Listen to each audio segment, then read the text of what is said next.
Hello, నమస్తే అండి. Welcome back to Sumla kitchen.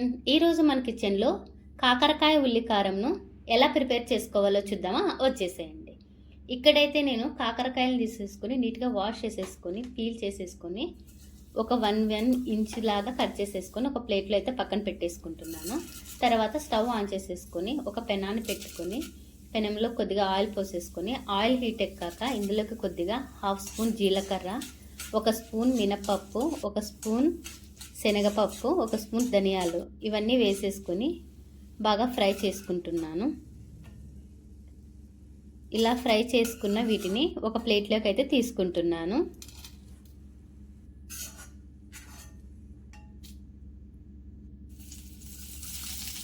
ఇప్పుడైతే అదే ఆయిల్లోకి కట్ చేసి పెట్టుకున్న 2 మీడియం సైజు ఆనియన్స్ను ఇందులోకి అయితే వేసేసుకొని ఫ్రై చేసుకుంటున్నాను.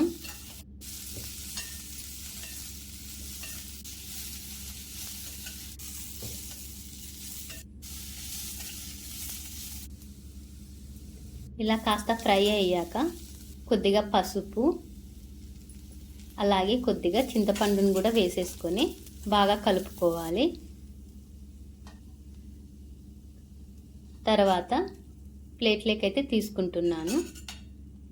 ఇవి చల్లారాక ఇవన్నీ మిక్సీలోకి వేసేసుకొని ఇందులోకి కొద్దిగా వెల్లుల్లి రెబ్బలు, 2 స్పూన్స్ చిల్లీ పౌడరు, టేస్ట్కి సరిపడా సాల్ట్ వేసేసుకొని మెత్తగా అయితే పేస్ట్ లాగా గ్రైండ్ చేసుకొని పక్కన పెట్టేసుకుంటున్నాను. తర్వాత ఇలా కట్ చేసి పెట్టుకున్న ఈ కాకరకాయ ముక్కలను పెనంలో కొద్దిగా ఆయిల్ పోసేసుకొని ఈ కాకరకాయ ముక్కలను అయితే బాగా ఫ్రై చేసుకోవాలి.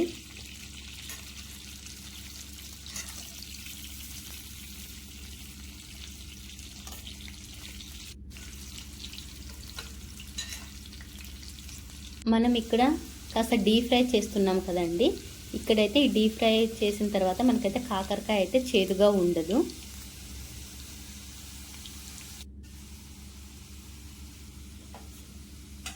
ఇలా బాగా ఫ్రై చేసేసుకొని ఒక ప్లేట్లోకి అయితే తీసుకోవాలి.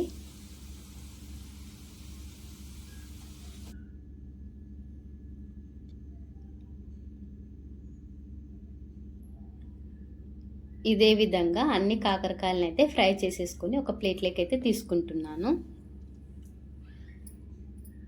ఇక్కడ మనం గ్రైండ్ చేసి పెట్టుకున్న ఈ మసాలా పేస్టును అయితే ఫ్రై చేసి పెట్టుకున్న ఈ కాకరకాయ ముక్కల్లోకి అయితే స్టఫ్ చేసేసుకోవాలి.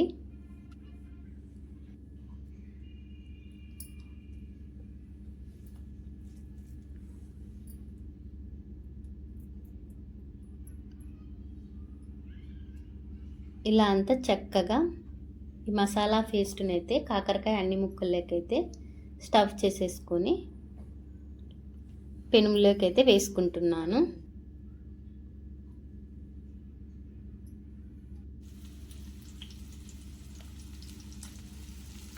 లాస్ట్లో కొద్దిగా మిగిలిపోయిన ఈ పేస్ట్ని కూడా ఇందులోకి వేసేసుకొని స్టవ్ అయితే సిమ్లో పెట్టేసేసుకొని ఈ కాకరకాయ ముక్కలంతా అయితే నిదానంగా ఒకసారి అంతా బాగా కలియబెట్టుకొని ఒక 5 మినిట్స్ పాటు అయితే సిమ్లో అయితే కారం మగ్గేలాగా బాగా ఫ్రై చేసుకోవాలి. ఎక్కువసేపు అయితే అవసరం లేదు అండి, ఎందుకంటే ఆల్రెడీ కాకరకాయ డీప్ ఫ్రై అయిపోయింది కాబట్టిగా అవసరం లేదు. సో ఆఫ్టర్ 5 మినిట్స్ అయితే మనకు కర్రీ అయితే రెడీ అయిపోయిందండి. లాస్ట్లో కొద్దిగా కొత్తిమీరని గార్నిష్ చేసేసుకుందాం.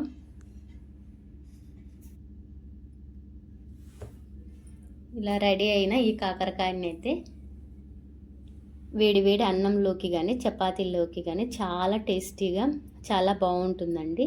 ఇది చాలా ఈజీ ప్రాసెస్ కూడా. తప్పకుండా మీరు కూడా ట్రై చేయండి. ఎలా వచ్చిందో కమెంట్ కూడా చేయండి.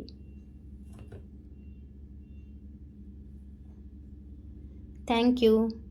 Please like, share, subscribe to my channel.